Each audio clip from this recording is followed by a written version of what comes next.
Before we get into this video, I have a very exciting announcement. Me and fellow YouTuber Tomo are going to be hosting our very own F1 live show with fans at the F1 Arcade on Monday the 27th of February. It should be a really fun night. Check out the link at the very top of the description to check out the promo video if you want more details and find out where to get tickets, and I hope to see you there.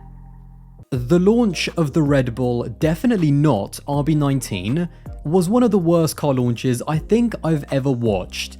I just want to talk about car launches and kind of, in general, the expectation and kind of the disappointment that I think we've seen over the past few years in terms of what is advertised to the fans compared to what we actually get to see when we turn up. Now, really quickly, I want to talk about the car itself. Now, again, it was advertised as the Red Bull RB19, although it was just the livery of what they're going to use in 2023.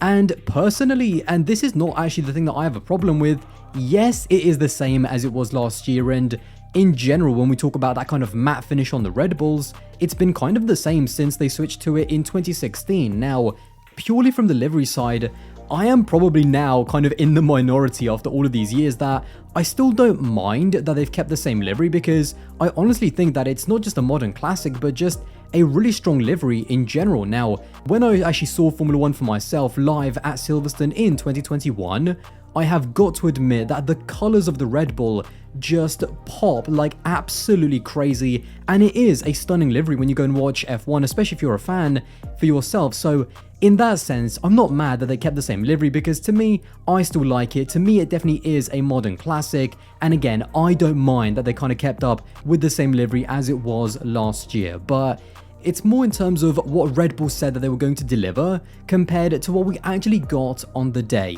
Now, the really frustrating thing is that they did not advertise this as a livery launch. They advertised it as the launch of the RB19. I mean, even their Twitter, and I saw loads of banners and also a lot of advertisement in terms of this event for RB19, which is the 2023 car. And what's quite funny looking back at the event is that they basically launched everything. We got to see a bunch of random Red Bull athletes, we got to see the drivers, we got to see the brand new kit, we got to see Christian Horner wearing the Toto Wolff turtleneck, which I thought was an absolute highlight. And then we also got, of course, the big announcement with Ford, but the one thing that actually didn't get launched was the RB19, which I thought was just hilarious. They showed absolutely everything except the thing that they said they'd actually show.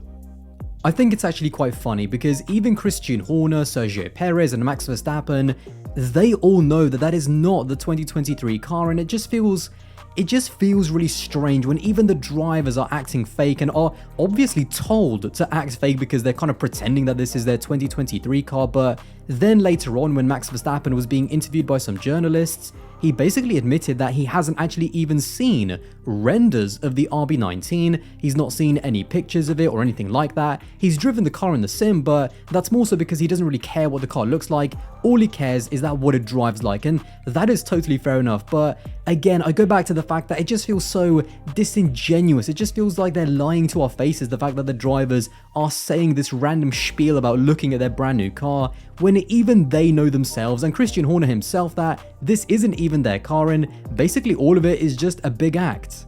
I think the wider point is something I mentioned earlier, which is in this brand new generation of Formula 1 where we're trying to drum up fan engagement more and more, we're trying to get fans involved. I know there was actually a few kind of Red Bull content creators that I know and I speak to that were at the event as well, and even they were kind of disappointed that yes, the event was amazing and the show was amazing and they were kind of really happy to be there, but they didn't really get to see what they wanted to see. So I think there was just a lot of disappointment from people like me, from I'm guessing a lot of the younger fans, a lot more kind of the fans that are on social media who are looking forward to these events. And I mean, I was watching the Red Bull stream where at the absolute peak, there was over 250,000 people watching live, and that doesn't include kind of the people watching, say, on Sky Sports. You know, they're watching it live there and on other streaming platforms as well. So there are literally hundreds of thousands of people watching these events live, and that is just incredible. That just shows the kind of drive and the kind of amount of people that want to watch these events. So there's a lot of eyeballs and excitement at the beginning of the season,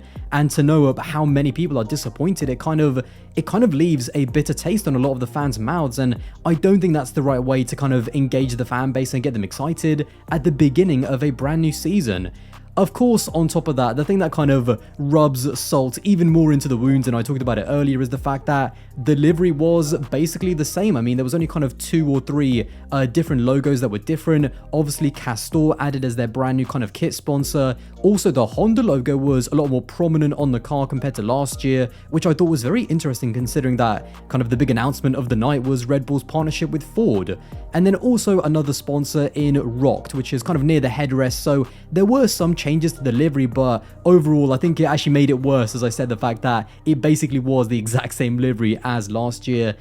And something else that I found pretty hilarious is that during that very long broadcast, and actually another problem, by the way, is that, I mean, the broadcast and the stream started at like 1 o'clock UK time, and by the time the car was actually released, it was like 1:40 or 1:45, so 45 minutes after the launch is when the car was revealed. And I found it so ironic that Christian Horner at one point basically mentioned about putting the fans first. And I mean, that to me was such an ironic statement given that this is the exact opposite of what the fans want to see. So I think there's a very interesting discussion about, of course, these events. What they actually are is to basically drum up excitement and to drum up engagement for their brand new sponsors. It is a sponsor event. The majority of this event was completely centered around that Ford announcement and the brand new Ford partnership for 2026, and that is totally fine. I am not blind to the fact that sponsors need to have their airtime. I mean, without sponsors, we don't go racing. It's as simple as that. So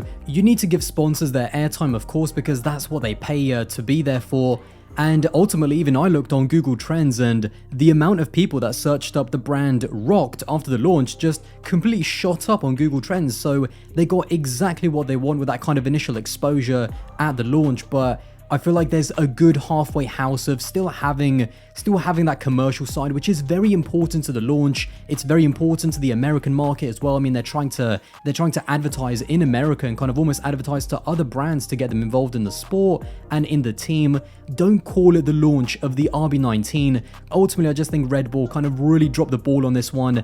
And ultimately, I do think they kind of look off a lot worse. They look like such a more commercial entity, and the commercial aspect of Formula 1 is always very interesting because it's always there in the background, but I think we as fans kind of almost want to ignore it. We want to get straight to the drivers, the personalities, the racing, the heart of the team, the character of the entire team, but we kind of, we know in the background that that commercial aspect is very important as well, and kind of the balance I think that Red Bull tried to strive for was completely out of whack and ultimately completely disingenuous to the fans. Well, I definitely did not want this video to sound like a rant, but unfortunately, that is how it's turned out. So I'm sorry if it has been a bit of a ranty style video, but we all know why these teams don't want to show their cars. Of course, the game moves so quick in Formula 1, everyone is trying to get an edge and everyone wants to kind of hide as much as they can. I mean, of course, some teams just straight up, like last year, if you remember Aston Martin, they just revealed their full car straight away and that was fantastic, but most of the top teams, they do like to hide until the very last second. I mean, let's not forget Mercedes actually didn't reveal their proper 2022 car until the second test in Bahrain. So yes, these teams do, these kind of shenanigans, but it just hurts even more when they basically lie to your face, and yeah, it's not the best way to go about it. I think Red Bull is a great team. They're the championship winning team. They have some of the most exciting drivers. They're world champion in Max Verstappen. They're a team that has so many fans around the world, but I don't think they quite engage with their fans in the right way. And going forward, I mean, I don't think anything is going to change because, again, these teams know the fans are going to turn up. Again, over 250,000, over a 250,000 people watched the Red Bull RB19 launch stream. So they know they're going to get these eyeballs, but it just feels, again, a little bit disappointing from Red Bull. But I suppose in a few weeks, we're all going to forget about it. And then coming to 2024, complain about it all over again with the launch of the not RB20.